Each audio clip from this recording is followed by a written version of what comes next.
Good morning, ladies and gentlemen. Mr. Smith here, coming to you. We are going to be talking about economic systems, all right? So far in the semester, we've discussed the different forms of government, the purposes of government.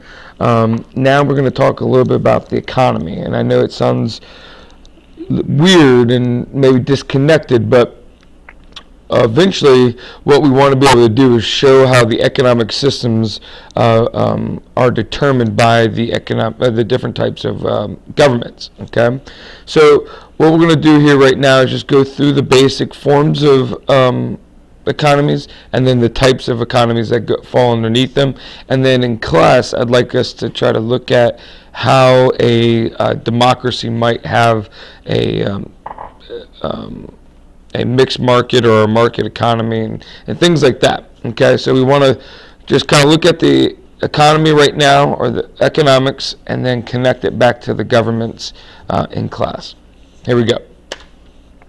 All right, economic systems. Understand, when we talk about economics, we're talking about this major goal of satisfying our wants. All right, everybody has limited resources. Even the super rich are still limited. Now, obviously, the resources that they're limited in, their limitations are much higher than our limitations. All right, but when we're talking about economics, we're talking about how do we satisfy our unlimited wants with limited resources. Okay, and with that, there are three main questions with economics. All right, and looking at these three questions will determine what type of economy you have and how it fits with the type of government. Okay, one, we ask what and how much is being produced.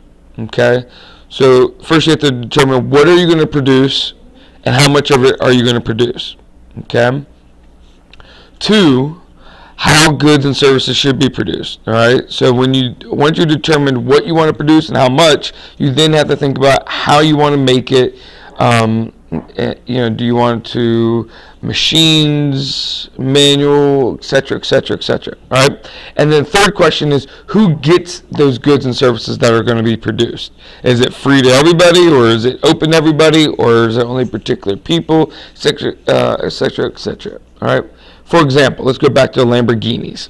Okay, we make a Lamborghini by hand. It's a specialty item. It's made by hand. We determined how it's going to be produced. We're only going to make, say, 25 of them in the country. All right. Now, how are we going to determine who gets it? Well, the fact that it is made, there's very few made, and they're made by hand with specially trained people, tells us that only the super rich are going to get them, because then therefore they could be the only ones to afford them. All right. So we kind of have to answer those questions when it comes to economics.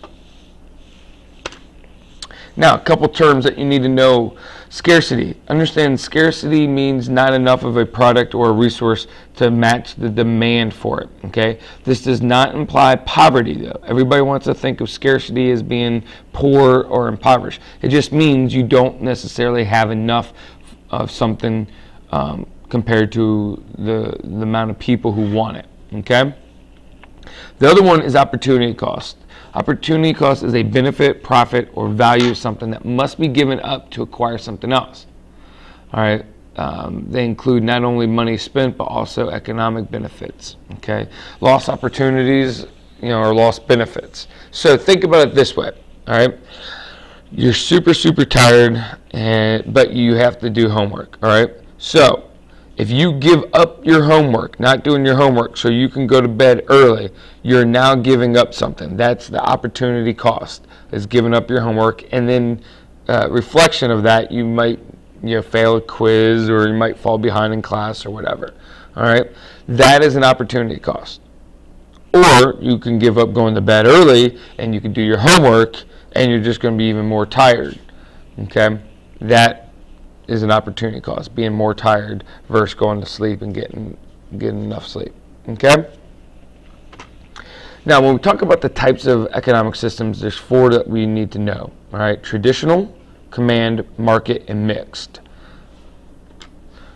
All right. Now, when we look at those economic systems, there are 4 factors of production that go into them. All right, these are the resources of a particular economic system.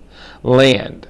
All right, land includes anything that comes from the earth, natural resources, soil, water, air, minerals, forests, etc., etc. Anything that comes from the earth, fish, animals, things like that. Okay.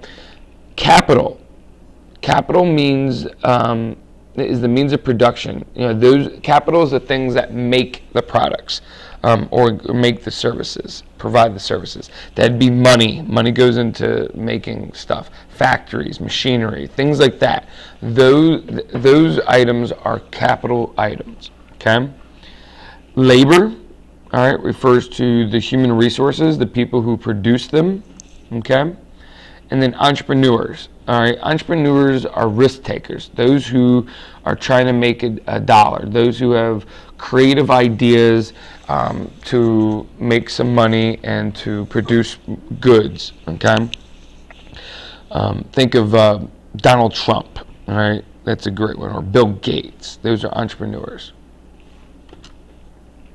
Now, when we talk about traditional economies, traditional and custom.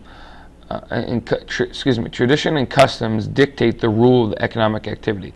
Traditional is an agricultural type of economy. All right, it's very prevalent in undeveloped countries, especially in South America or in Africa, or say Southeast Asia, but also in developed countries. There are signs of traditional economies. All right, when we think about traditional economies, again, we think of Native Americans. All right, if your father was, the chief, then you obviously became the chief. If your father was the medicine man, then you became the medicine man. All right, there's very, very few traditional economies still left. Again, except for those extremely underdeveloped areas where they have natives still roaming. A command economy is where a central authority makes all the decisions. The state or the national central government plans what they're going to make, how they're going to make it, who makes it, things like that. Okay? There's no decisions or opinions given by other people, only those leading the country. All right, mixed and a market, these two are very, very close together. All right, a market economy is where buyers and sellers act as individuals, and they're going to make the economic decisions. All right, you want to buy an Xbox. All right, well then you're the buyer, so then therefore the seller says, hey, somebody wants to buy an Xbox, we got to make an Xbox. So the fact that there is a demand for something and will normally indicate to producers to make more of the goods. Okay, and as long as there is demand for goods, most of the time there will be a production, or somebody will produce those goods. In a mixed market economy, here you have a little bit of both, a little bit of command and a little bit of market combined. All right, buyers and sellers decide on how much and what is and who gets the products, but the government is going to regulate. They're going to put laws in place, such as you can't use lead paint on toys anymore because kids could get sick and die. You can't put actual cocaine in Coca-Cola because it's a drug. Those are things that are determined by the government. So it's still a market economy, but there's going to be a mixture of government regulations to protect the consumer, and that's what it's about. It's about protecting the consumer and not necessarily controlling the economy. Now, capitalism. Capitalism is a form of economy. All right, in a capitalist economy, people make economic decisions in a free market, meaning that individuals and corporations, they control the factors of production. Government does not have a say in what is produced and how much is produced and how it's produced and things like that. Okay, businesses and the means of production are privately owned and operated. All right. So the government does not own any of it. They do not have a say in it. Okay. Now, there are 5 key factors that go into a capitalist economy. One, you have to have private ownership. Okay, again, property and resources, you have to be owned by the people.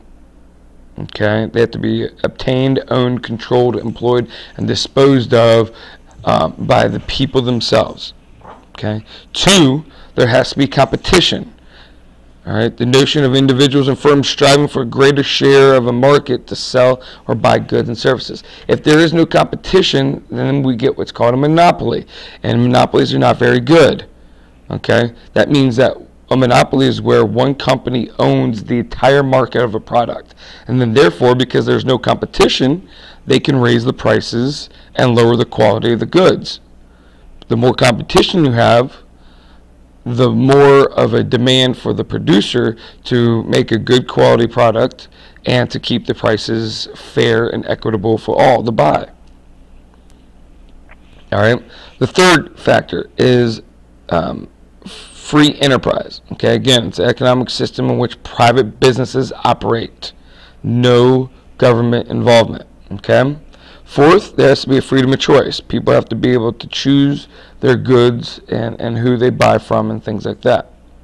And then 5, there has to be a profit motive, meaning the people involved in the economy are doing it for money for themselves, all right, to make a profit. Now, this idea of capitalism comes about from a gentleman named Adam Smith. In 1776, the same year a Declaration of Independence was written, Adam Smith wrote a book called The Wealth of Nations, very important.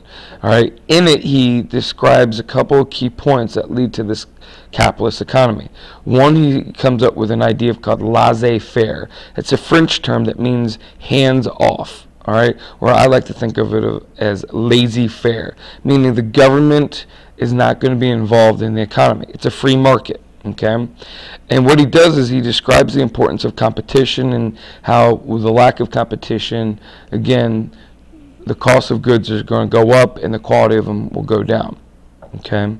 He also brings in this concept of supply and demand and how, you know, the higher the demand for something, you know, normally correlates with the supply and vice versa. Okay, and that the more of the demand, typically the lower the price and higher the wage, and vice versa. If there's not a great demand for something, then that means the price of it's probably going to go up to a certain point, and then the wages to produce that will go down. Okay. Socialism, that's the second form of economics or economy. All right, socialism is where the government owns the basic means of production. All right, they determine who uses the resources and they distribute products and determine wages and provide social services. All right, but the people still make the goods. They determine, you know, they determine how much they're going to sell them for and things like that. Socialism, again, in a democratic socialist economy, officials are elected, but the means of production and economic decisions are still made by the government. Okay, the people, there's still competition. You can open a business and everything like that. There's still free choice, but now the government is going to own the basic means, and this is where this is a way for them to maintain that competition. Now, the goals of the socialist economy is equal distribution of wealth and resources. All right, they believe society still controls all major decisions, but public ownership of land and means of production. So this kind of makes sure that there's not the super rich and there's not the super poor, but that there are some people who have more opportunities than others. All right, it's a way to try to spread the wealth, sort of. And the last form of economy is communism. All right, communism is a part of the command system in which the central government directs all economic decisions. The government owns the means of production and controls all economic planning. There's no private businesses. Everything is owned by the government.